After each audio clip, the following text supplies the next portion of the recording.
A little different this morning, partly because you just need to know this. Most pastors, Mother's Day is a little odd. I'm sure I'm giving advice up there and you ladies are going, you don't know anything about being a mother. What are you talking about? Okay? I recognize that. Okay? I have no idea. I don't want to. Okay? So I'm just going to push into that tension a little bit, that I've always had that struggle and thought, how can we do a better job just to help people? So I've done different things before, and I decided to ask 3 moms in our church if they would just be a little vulnerable this morning and answer some questions that might just share a little bit to all the rest of you moms here about the joys and struggles about being a mom. So it took a lot of blackmail money in order to get them up here. So I just want to make sure you understand I really appreciate them doing it. I did not pick them because their kids are perfect. I did it perfect because they do everything perfect all the time. Because I think that we don't hear from enough people in the church at times. And these are 3 individuals who probably have never heard their story or different things about them being a mom, and I'm so glad that they agreed to doing this. So, first, I don't want to assume that we all know everybody who's up here, so they're going to introduce themselves and just talk about their family. So, Joanne, you ready to go first? Is this on? Hello? Yes, you're on. Introduce yourself, talk about your family. I'm Joanne Gandy, been married for 46 years to Bunker. He's a retired deputy. I have 2 children. Contrary to popular belief among the teens, Erin is not my kid. she dates BJ, who is my son at 29 years old, and then Terica Reader is my daughter, and she's 30. He's 39, and my daughter is 36. Okay, Angie. I'm Angie Flynn. Me and Corey will be married 20 years in June. That doesn't even seem real. We have 5 kids. Austin is 17, Logan is 15, McKenna is 13, Luke is 8, and Brittany is 2.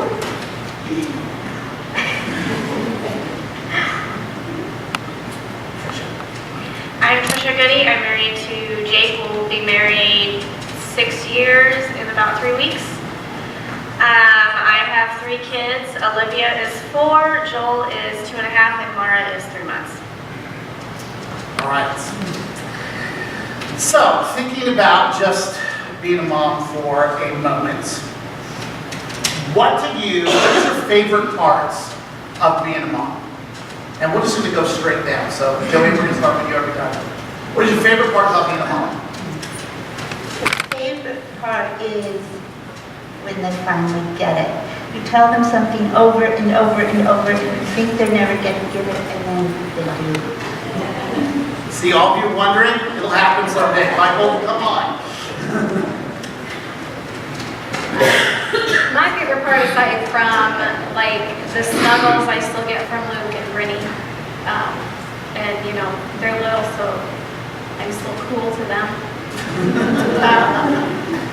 But aside from that, as much as it's bittersweet to see them grow up, I mean, it makes me sad because they're growing up, but yet to see how they change and the new things that Brittany learns or the new words that she says, and to watch them develop.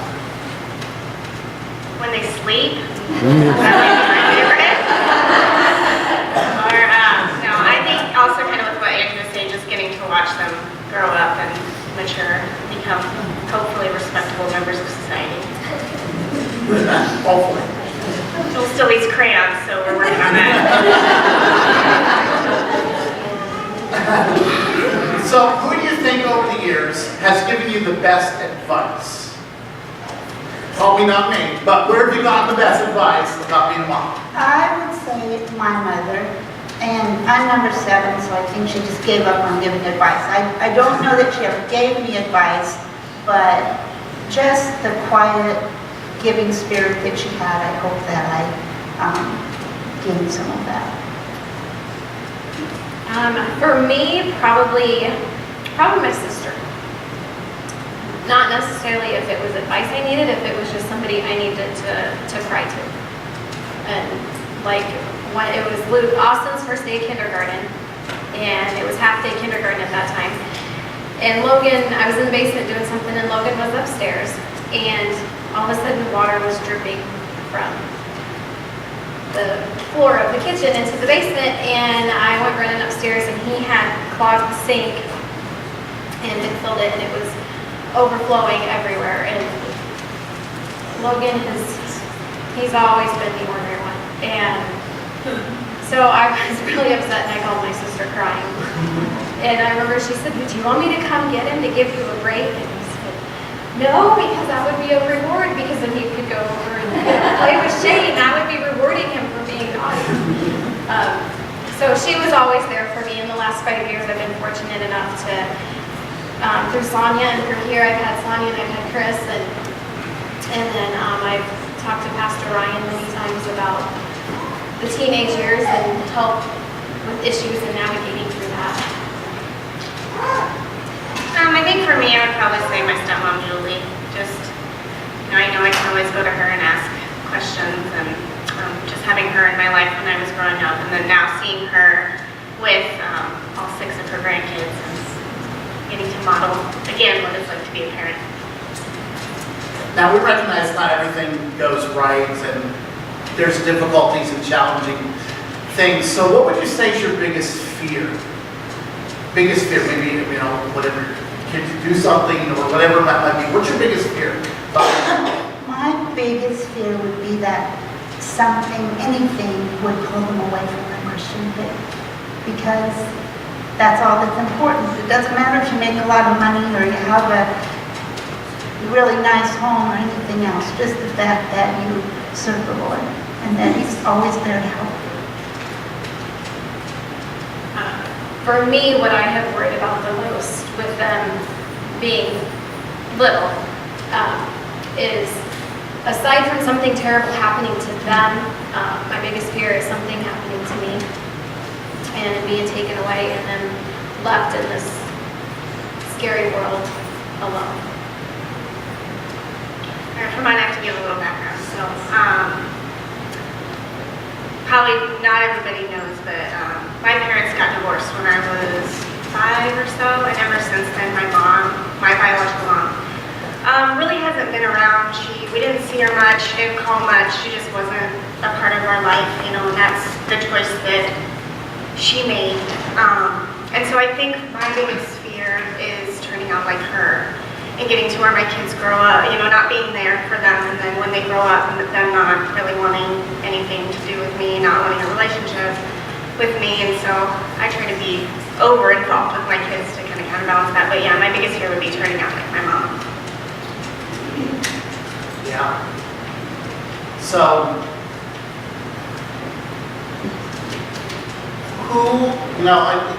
we want to talk about also the things that might help you. So, not specific to your husband necessarily, but for all the husbands in here today, what can we do better to support you, help you being a mom? I think just giving up their time. Bunker fed the kids a lot. I bottle fed, and he got up in the night and fed them a lot. When they got older, even though he worked nights, and it was hard for him to sleep, he always made sure to be up for their programs and sporting events and football and everything that was going on. He always tried to get up and be there for them. Obviously, with every family dynamic, every situation is different, but I think the biggest is like an understanding, be there to listen, to comfort when the days are horrible and you feel like you've failed. I guess like communication. I would say just, as a dad, you're also a parent. I think a lot of times in our society, dads get kind of coined as babysitter. They're not like mom's the parent, dad seems like they get typecast as like the babysitter. They're babysitting their kids, but you're the parent too, you know. So take an active role in your kids' lives and in raising them. That's not just the mom's job. Excellent. See, guys, we got some help today and learning some things that maybe we should do better or could do better, and some things to think about. So, how have you best, do you think, helped your kids on a path where, Joanna, I liked your fear, this whole idea of, you know, what if my kids grow up and go another direction and walk away from their faith? Because, you know, we read this verse that train up a child the way they should go, and when they're old enough to depart from it. We like to believe that is a promise. It's actually a proverb. And sometimes people have heartbreaking stories of when their kids grow up and just, hey, they have free will, they make their own decisions, and they go their own way, and that's really hard. So what do you think you've done, for all three of you, to try to help them? And for some of you have younger kids, so it's probably some things currently that you've done to help them to grow faith, or to put them in a situation where they understand their faith more or learn who Christ is. So what have you done to best help them grow in their faith? I think the church, my kids were always in Sunday school from the time they were born. They were at Sunday school and church and then Cubbies and church on Sunday night and church on Wednesday night. And they do have a very strong foundation. It's like Ed said, yes, they can decide to not follow that, but they do have that in their life. Pretty much what Joanne said. Austin was one when we decided that we wanted to find a church home, and that's, you know, what we wanted for our children. And so, you know, from our first church to now moving here, and you know, even when the times were tough and money was tight, you know, we still made sure that there was a way for them to get to camp or to go on their missions trips, just to be a part of learn of Christ.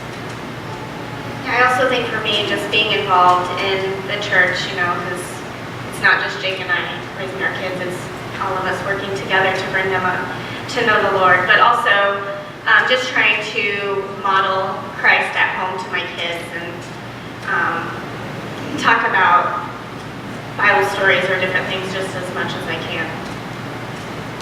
Yeah, there's a big part of this, and that is that as you're trying to see their faith get strengthened, you also have to do things to strengthen your own, because if you just do everything and you're not modeling that. So what's the best thing you've done for yourself to help you strengthen your faith and your walk with Christ? I think over the years it's just been taking time. Even when they were really little, it's hard to find the time to get away and read your Bible and pray. But it's important that you continue to do that throughout your lifetime. Yeah, prayer definitely.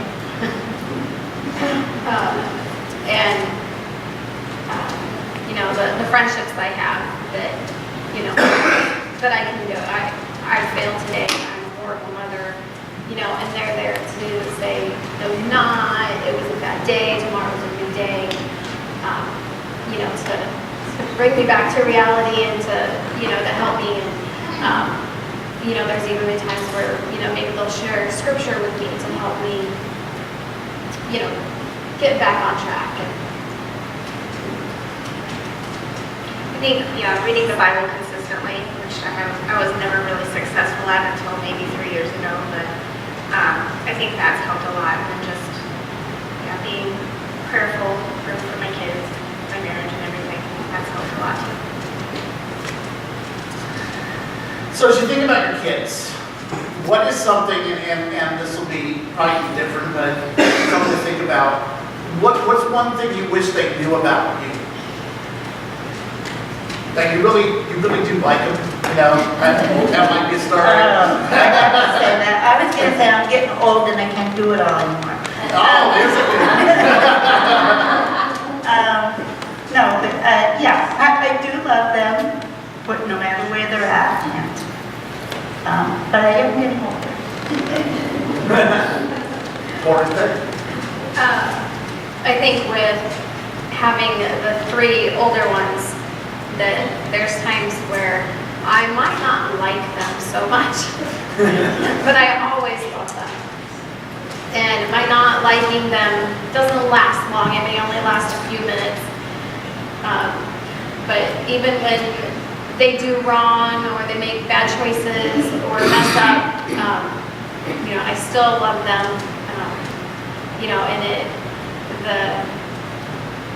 We have some pretty big fights between a few of the children, and I wish that they would understand that how much it hurts when they fight like that, say mean things to each other, because, as a mother someday I won't be here, and I want to know that there will always be this love between them, or they'll still come together on holidays and, carry on traditions when I'm not here to do so. I think for mine, I would say that I'm trying. I'm not the most patient person, especially when I'm not getting enough sleep, up with the baby at night. So just to remember that, I'm trying my best to be a good mom. I'm trying to be patient, and so I need them to be patient with me too. Because this is all new for me as well. I'm learning right along with them. So, worst thing, best thing about it. Worst thing, best thing. The hardest thing is when they're sick. I remember one night when BJ, my sister, was redoing her house and he fell down landing into the basement floor. He had a bump out to here. And I stayed up the entire night. I'm like, I've killed him. What am I going to do? When I was at church one day and I was teaching children's church, he said, Mom, I really don't feel very good. And I'm like, well, can you make it till church? Because I have to teach. Okay, I'll be fine. I took him immediately after. He had pneumonia and was terribly sick for 2 weeks. And I'm like, I'm a terrible mother. And just handing Tarek over for surgeries, or even when she had Abby, then I'm like, we're all saying, hi, Abby, hi. And I'm like, but where's Tarek? Why aren't they bringing Tarek out? It's just a hard thing when they're sick. The best thing is grandmotherhood. The best thing is when they grow up and, you got a couple extra friends. They call you, you have somebody to watch ball games with, go shopping with, to spend time with, just hang out, talk about whatever. I would say the worst for me was when Logan was diagnosed with diabetes. That was a huge shock. We don't have it in our family. Didn't know anybody that was a diabetic. And as a mother, it's my job to protect them, to fix them, whatever was wrong. And that was something that I had no control over. And it was hard to know that for the rest of his life, he has to stick himself 5-6 times a day, finger pokes constantly, and don't know what the future will bring, complications that may arise from that. And so that was the hardest thing, that being something that I can't fix, I can't take away, I can't make it better. I'm sure throughout the years there's been all kinds of examples I could give you, but I think, the best thing is, like today Luke made a thing at school for me for Mother's Day, and so when I was just, his anticipation as I was opening this gift that, this ice cream cone that he had made me, the things like that, when McKenna wants to talk to me about her boyfriend, and, things like that. There's things that Austin will talk to me about that, that they're kind of awkward because he's my teenage son, but yet at the same time I feel blessed that he knows he can come to me and talk to me about, anything.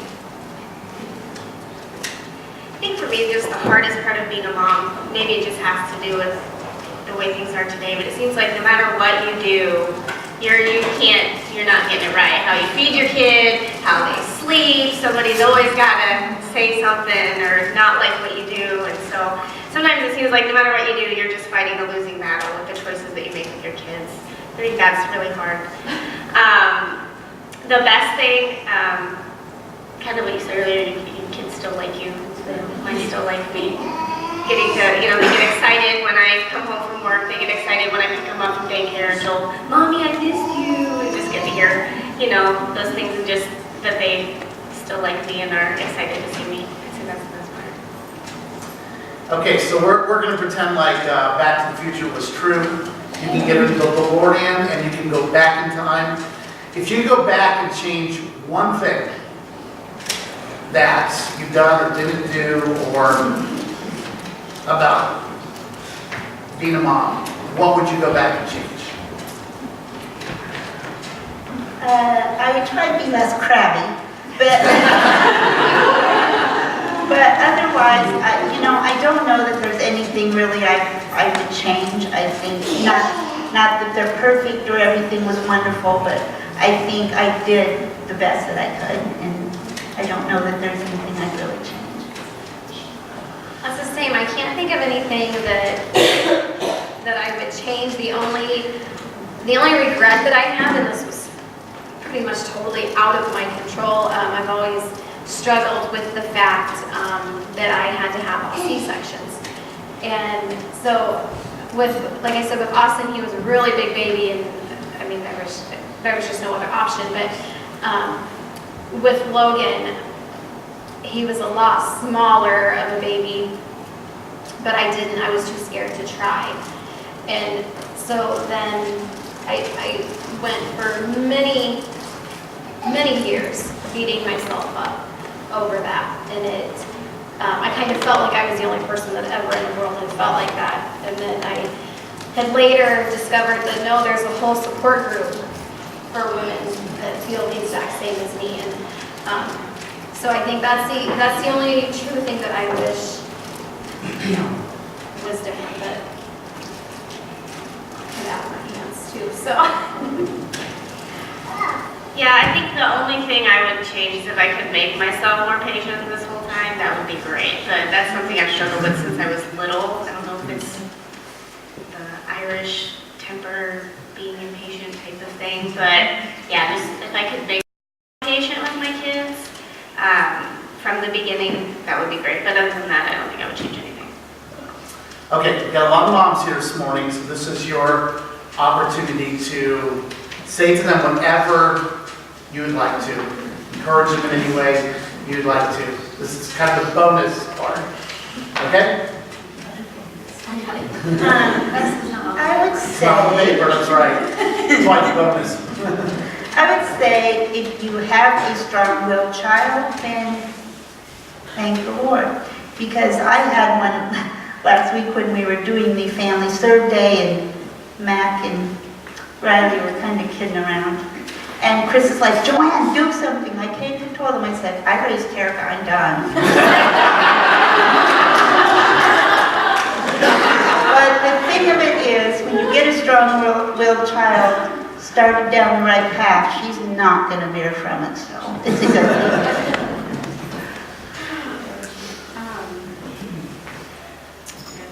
I would say take pictures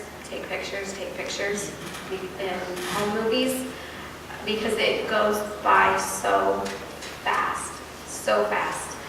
Like, I mean, I can't believe we have one graduating next year, and that our baby is 2. It's like, how did that happen? You can't watch my 8mm movies. I need to find somebody that can transfer those. So that's, and I think, a hard thing for me to accept is, there's going to be days when you go to bed and you're going to be like, I suck. I totally failed that. But just, take hope in that tomorrow's a new day, to start over and make it better. I would say that you are amazing. What you do every day is amazing. You are wonderful, you are beautiful, you are strong. Don't ever forget that. Don't ever let anybody tell you any different. All right. Would you help me thank these moms for